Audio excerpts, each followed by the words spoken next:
Professoras e professores, tudo bem?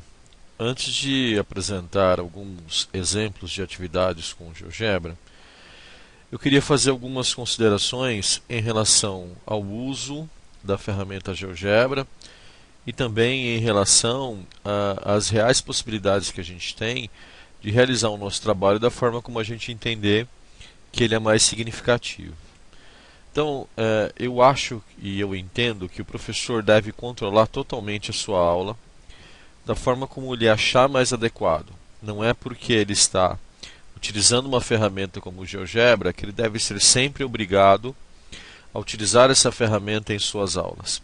Ele pode utilizar o GeoGebra sempre de acordo com a sua real necessidade. Além disso, não é só o GeoGebra que pode ser utilizado como ferramenta tecnológica em sala de aula. Você pode fazer uma experiência com material concreto, você pode trabalhar com seminário, você pode trabalhar com apresentações. A dinâmica de sala de aula e a sua prática docente é que vai encaminhar a forma do seu trabalho.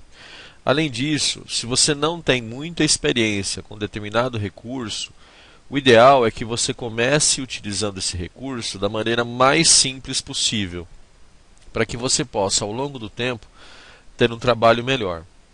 Além disso, é importante que o professor cumpra o seu currículo sempre de acordo com o seu planejamento e encaixe o uso da tecnologia dentro desse planejamento. No fundo, o ideal é que a gente tivesse condições de trabalho para poder realizar um planejamento adequado no início do ano e reajustar esse planejamento sempre de acordo com o andamento da turma e do curso. A utilização do GeoGebra é uma ferramenta apenas que depende única e exclusivamente do professor. Tá bom? Eu vejo 4 possibilidades de uso do GeoGebra em sala de aula. O primeiro deles é quando o professor precisa fazer uma exposição de conteúdo e ele tem em sala de aula um equipamento como um computador ou um notebook. A partir daí ele utiliza esse recurso e pode expor o conteúdo para o aluno de uma forma mais dinâmica. Uma outra possibilidade de uso do GeoGebra é quando a gente está desenvolvendo os nossos materiais, uma apostila, algumas atividades, questões e até mesmo o GeoGebra tem sido muito utilizado para a produção de livros e artigos. Então é importante conhecer um pouco da ferramenta para que no momento de necessidade da construção de um gráfico, de uma figura, a gente tenha condições de fazê-lo no menor tempo possível e com a melhor qualidade. A terceira possibilidade de uso do GeoGebra é diretamente realizar exercícios com os alunos. Durante a minha prática com o software e com as minhas turmas, eu percebo que o retorno por parte do aluno é sempre muito bom. Eu não utilizo o GeoGebra em 100% das minhas atividades, mas pelo menos uma vez por mês a gente está fazendo alguma coisa relacionada a ela. Seja uma construção, seja um exercício do livro didático que a gente resolve com o GeoGebra, seja uma questão de vestibular que a gente utiliza o GeoGebra e aí modificamos a dinâmica da sala de aula, mas em 100% dos conteúdos eu não uso.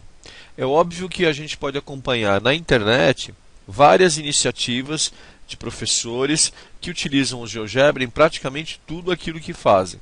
Mas eu não vejo essa necessidade nesse momento para mim, para as minhas turmas. Agora, é o que a gente já vem conversando há algum tempo. Isso vai de acordo com a sua real necessidade.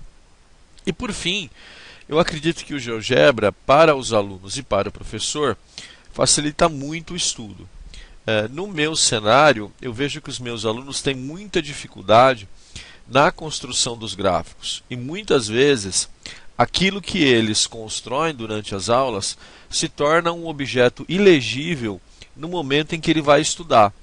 Porque o traçado não está adequado, porque as coordenadas não estão bem definidas, porque muitas vezes o aluno faz no caderno o gráfico sempre na forma de rascunho e não na forma de uma construção definitiva, e ele, na grande maioria das vezes, também não traça um roteiro de realização dos passos, então ele muitas vezes não sabe o que fez depois de alguns dias. De forma geral, eu acho que o GeoGebra pode facilitar muito essa intermediação entre o trabalho do professor e o trabalho do aluno. Então, no próximo tópico, a gente vai apresentar alguns exemplos de atividades e eu espero que, de uma forma ou de outra, eles sejam úteis aí na sua prática docente. Tá bom, pessoal? Forte abraço e a gente se encontra mais lá na frente. Valeu!